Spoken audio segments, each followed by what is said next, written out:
Hello viewers, இன்னைக்கு நம்ம பார்க்க போறது Attack on Titan episode 52 part 2.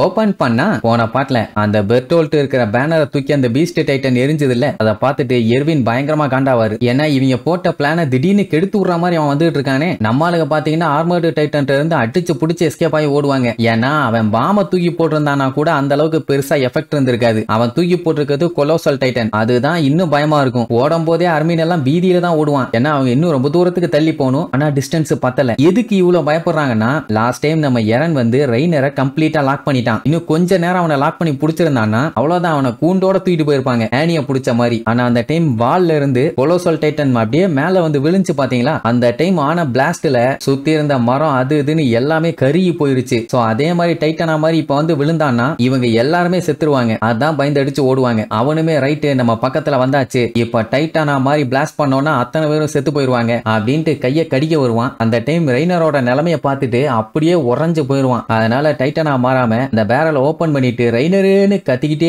வருவான். நல்ல வேலை அவன் மாறி இருந்தான்னா கண்டிப்பா நம்ம ஆளுங்க எல்லாருமே அடி வாங்கி இருப்பாங்க. வந்து பார்த்தவன் ரெய்னர் உயிரோட தான் இருக்கானான்னு செக் பண்ணி பார்ப்பான். உயிர் இன்னும் இருக்குது. ஒன்னும் இல்ல, அவனோட கான்சியஸ் எல்லாத்தையுமே மொத்த நர்வ் சிஸ்டத்துக்கு மாத்தி விட்டுட்டான். இந்த அளவுக்கு அவனால செய்ய முடியும்னு இவனுக்கே இப்பதான் புரியுது. அண்ட் பெர்டோல்ட்டாலையும் நம்ப முடியல, இந்த அளவுக்கு இவனை கார்னர் பண்ணி வச்சு செஞ்சிருக்காங்களான்னு. சரி ரைட்டு, இதுக்கப்புறம் ஒன்னும் பண்ண முடியாது. நீ எனக்காண்டி ஒரே ஒரு ஹெல்ப் மட்டும் பண்ணு, இன்னும் கொஞ்சம் எனக்காக மூவ் பண்ணு. நீ மட்டும் இந்த டைம் மேனேஜ் பண்ணலன்னா என்ன மன்னிச்சிரு, அதுக்கப்புறம் எல்லாமே மோசமா தான் நடக்க போதும்பா. அதாவது இவன் எல்லாத்தையும் முடிக்க போறானாமா. இதெல்லாம் பார்த்துக்கிட்டு இருந்த நம்ம ஹாஞ்சி ரைட்டு, நம்மளோட எதிரி வந்து லேண்ட் ஆகும் போது பிளாஸ்ட் ஆகாம நீட்டா வந்து மாட்டிக்கிட்டான். இதுலயே தெரியுது லக்கு நம்ம பக்கம் தான் அப்படின்னு சொல்லிட்டு இருக்கும் போதே பெர்டோல்ட் அங்க இருந்து வந்துட்டு இருப்பான். ஹாஞ்சி, நம்ம பிளான அப்படியே ஃபாலோ பண்ணுங்க. லெவியோட ஸ்குவாட் வந்து எரனை பாத்துக்க போறாங்க, அதுவும் அர்மீனோட கமாண்டுக்கு கீழே. மத்த யூனிட்ஸ் எல்லாருமே டார்கெட்டை காலி பண்ற வேலையை பாருங்க அப்படின்ட்டு வேகமா போவான். அப்ப அர்மீன் வந்து என்ன சொல்லுவான், எனக்கு நெகோசியேட் பண்ண இன்னொரு சான்ஸ் கிடைக்காது, அதனால நான் இதை யூஸ் பண்ண போறேன்ட்டு வேகமா முன்னாடி போய் பெர்டோல்ட் நீ எங்க இருக்கியோ அங்கேயே நில்லு, நான் உங்ககிட்ட பேசணும்பா. உடனே அவனும் அங்கேயே நின்றுவான்.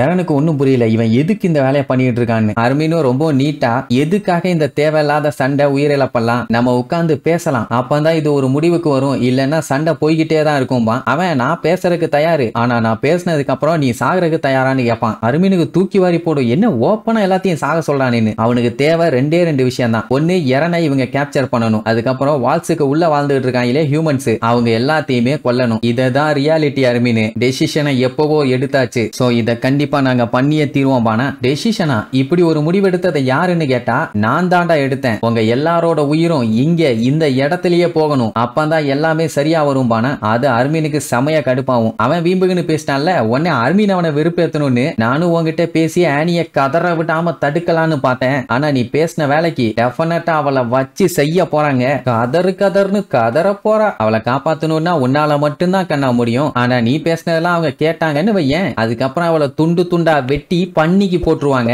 ஆனி சாணி ஆயிருவா. அப்படி இப்படின்னு அவனை வீம்புக்குன்னே வெறுப்பேத்தி விட்டவன அவன் கடுப்பாயி, அவளை வெட்டி பீஸா பண்ணிக்கு போறீங்கன்னா போட்டுங்கடா, எனக்கு அதை பத்தி கவலை இல்ல அப்படின்ட்டு வேகமா அர்மீன்ட்ட சண்டைக்கு வருவான். நம்மளால தப்பிச்சு ஓட ட்ரை பண்ணுவான், ஆனா முடியாது. எங்கடா ஓடுற அர்மீன், எங்க ஓடுற, இந்த மாதிரிலாம் பேசிட்டு என்கிட்ட இருந்து தப்பிச்சு போலான்னு பாக்குறியா? ஆனியோட பேரை சொன்னா மட்டும் என்னை அவ்வளவு ஈஸியா கவுத்துலாம் நினைச்சிட்டு இருந்தியாடா டுபுக்கு, எப்படி எல்லாம் ட்ரிக் பண்ணி என்னைய ஏமாத்திடலான்னு பாக்குறியா அப்படி இப்படின்ட்டு பெர்டோல்ட் உசாரா இருக்கேன் அப்படிங்கிற மாதிரி சொல்லிட்டு இருப்பான். அப்ப எரனு சண்டைக்கு போலான்ட்டு போவான். அப்ப ஜீன் தான் அவசரப்படாத எரனு, நீ சண்டை போட வேண்டிய டைம் இன்னும் வரல, கொஞ்சம் வெயிட் பண்ணும்பா. எரனுக்கு ஏன் அர்மீன் இந்த மாதிரி பண்ணிட்டு இருக்கான்னு சுத்தமா புரியல. அங்க அவன் என்னடானா என்னைய முட்டாளாக்கலான்னு பாத்தியா, எனக்கு தெரியும்டா நீ அழகா டைம் வேஸ்ட் பண்ணலான்னு பாக்குற, டிஸ்ட்ராக்ட் பண்ற மாதிரி என்கிட்ட பேசி காட்ஸ் எல்லாத்தையுமே ரவுண்ட் அப் பண்ணி வச்சு அட்டாக் பண்ணலாம் தான் நான் பாக்குறேன். மத்தவங்க ரெய்னரை கொல்லுவாங்க, நீங்க எல்லாம் சேர்ந்து என்னைய கொல்லுவீங்களா? உன் கைய பார்த்தாலே தெரியுது தம்பி நடுங்கிட்டு இருக்குதுன்னு, உன்னால எல்லாம் என்னை எதுவும் பண்ண முடியாதுமானா. அட வீணா போன விளக்கண்ண, அதுக்குதான் உங்ககிட்ட வந்து பேசுறேன்னு உனக்கு தான் தெரியுது இல்ல, அப்புறம் பேசுறத ஸ்டாப் பண்ணிட்டு உன் வேலையை பார்க்க வேண்டியதானேம்மா. பெர்டோல்ட்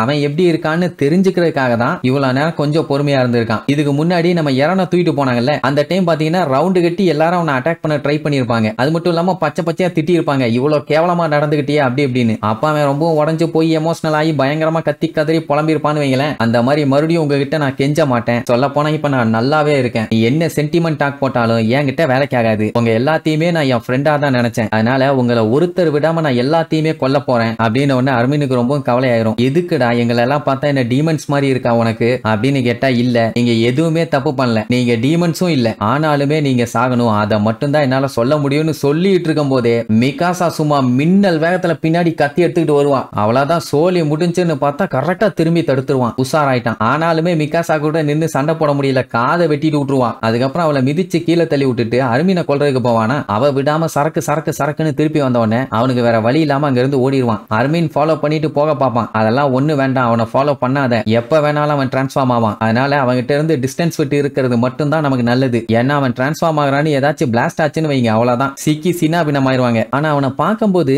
இப்ப அவன் டிரான்ஸ்ஃபார்ம் ஆக பிளான் பண்ண மாதிரியே இல்ல. இவங்களோட கணிப்புப்படி இப்போ அவன் இந்த இடத்துல டிரான்ஸ்ஃபார்ம் ஆக மாட்டான். ஏன்னா அப்படி ஆனா ரெய்னரும் சேர்த்து செத்துருவான். அப்படின்னா ரெய்னரை இவங்க பெயிட்டா யூஸ் பண்ணி தாராளமா இப்ப சண்டை போடலாம். ஆனா அங்கேயும் ஒரு பஞ்சாயத்து. அவன் பேசினதை வச்சு பார்த்தா அவன் ஏதோ பண்ணலான்னு முடிவு பண்ணிட்டான். அதாவது மைண்ட்ல அவன் பிக்ஸ்டா வச்சிருக்கான். பழைய பெர்டோல்ட் மாதிரியே இல்ல. மிகாசாக்கெல்லாம் அவன் ஏதோ புது மனுஷனா மாறின மாதிரி இருக்குது. இப்படி இவங்க டிஸ்கஸ் பண்ணிட்டு இருப்பாங்க. அதே நேரம் ஆர்மர்டு டைட்டன் வீக்கா இருக்குது. இந்த டைம்ல கம்ப்ளீட்டா காலி பண்ணிடலான்ட்டு போனா பாத்தீங்கன்னா அப்படியே பேன்னு படுத்து கிடப்பான். இப்படி படுத்து கிடந்தானா உள்ள இருக்க அவனோட பாடியை வெளியே எடுக்க முடியாது. சோ அதனால மறுபடியும் பஞ்சாயத்துல மாட்டிட்டாங்க. இங்க பெர்டோல்ட்டுக்கே பாத்தீங்கன்னா அவன் புதுசா ஃபீல் பண்றான். இந்த மாதிரிலாம் பேசும்போது பயந்து நடுங்குவான்னு நினைச்சான். ஆனா அந்த பதட்டம் இல்லாம இப்ப அவனால கிளியரா பார்க்க முடியுது. இதுக்கப்புறம் என்ன நடந்தாலும் அதை ஏத்துக்கிறதுக்கும் அவன் தயாரா இருக்கான். இங்க வந்திருக்கவங்க அதை பண்றது இதை பண்றதுன்னு பண்றாங்களே, அது எதுவுமே தப்பு இல்ல. ஆனா அவங்க கண்டிப்பா சாகணும், அது நடந்தே தீரணும். அப்பதான் இந்த கொடுமையான உலகம் மாறும் அப்படின்னு சொல்லிட்டு முடிஞ்ச அளவுக்கு ஹைட்டுக்கு போவான். கீழே இருக்கவங்க எல்லாம் பார்த்துட்டு அவ்வளவு ஹைட்டுக்கு போறானா, அவன் மாற போறானா, என்ன பண்ண போறான், ரெய்னர் அங்க இருக்கான், இவன் மாறினானா அவனுக்கு பிரச்சனை ஆச்சுன்னு சொல்லிட்டு பதறுவாங்க. ஆஞ்சிக்கு கன்ஃபார்மா தெரிஞ்சு போச்சு அவன் மாற போறான்னு. உடனே அங்க இருந்து எஸ்கேப் ஆகுங்கன்னு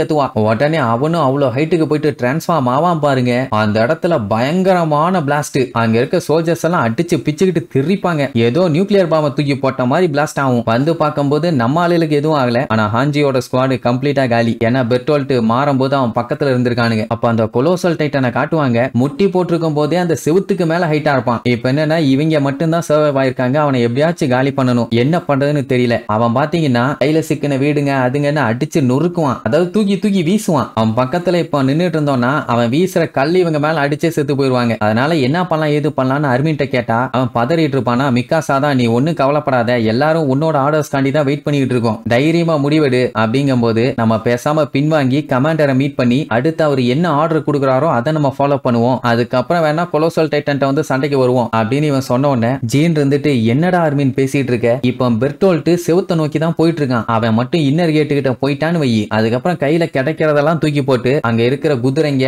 நம்ம ஆளுங்க எல்லாத்தையுமே கொன்றுவான். அதுக்கப்புறம் அத்தனை பேருமே ஸ்டக் ஆயிரும். நம்மளால எதுவும் பண்ண முடியாது. யாரான அலேக்கா தூக்கிட்டு போயிருவாங்க. புது ஆர்டர்ஸ்க்கெல்லாம் டைம் இல்ல. எப்படியாச்சும் பெர்டோல்ட்ட இங்கே வச்சு காலி பண்ணும். அதுவும் நம்மளே பண்ணி ஆகணும், வேற வழி இல்ல அப்படின்னு சொல்லிட்டு இருக்கும் போதே நெருப்பு அப்படியே இவங்க பக்கத்துல வந்துகிட்டு இருக்கும். அர்மின் சீக்கிரமா ஆர்டர் கொடு, என்ன பண்ணணும், எங்களுக்கு உன்னை விட்டா இப்ப வேற வழி இல்லங்கிற மாதிரி சொல்லுவாங்க. இந்த இக்கட்டான நிலைமையில என்னைய கோர்த்து விட்டுட்டீங்களாடா அப்படின்ட்டு அந்த கொலோசல் டைட்டனை பார்த்துட்டு அப்படியே பதறுவான். அது பாத்தீங்கன்னா நெருப்பு மலையில விளையாண்டுட்டு இருக்கும். அப்ப எர்வின், என்ன பண்ணிட்டு இருக்க நீ, இதுதான் உனக்கு வேணுமா பீஸ்ட் டைட்டன், நீ பிளான் பண்ண மாதிரி தான் எல்லாம் போயிட்டு இருக்குதா அப்படின்னு இங்க நம்மால ஒரே குழப்பத்துல இருக்கும்போது அந்த பீஸ்ட் டைட்டன் பாத்தீங்கன்னா கேஷுவலா உட்காந்து காதை சொரிஞ்சுக்கிட்டு இருக்கும். அப்படின்னு அதுக்கு தெரிஞ்சு போச்சு இவங்க அவ்வளவுதான் நம்ம கிட்ட தொக்கா மாட்டிட்டாங்கன்னு. சரி இனி இதுக்கப்புறம் நம்ம அர்மின் என்ன டெசிஷன் எடுக்கிறான், இந்த பீஸ்ட் டைட்டனை நம்மளுக்கு சமாளிச்சாங்களா இல்லையான்னு அடுத்தடுத்த எபிசோட்ல பார்க்கலாம்.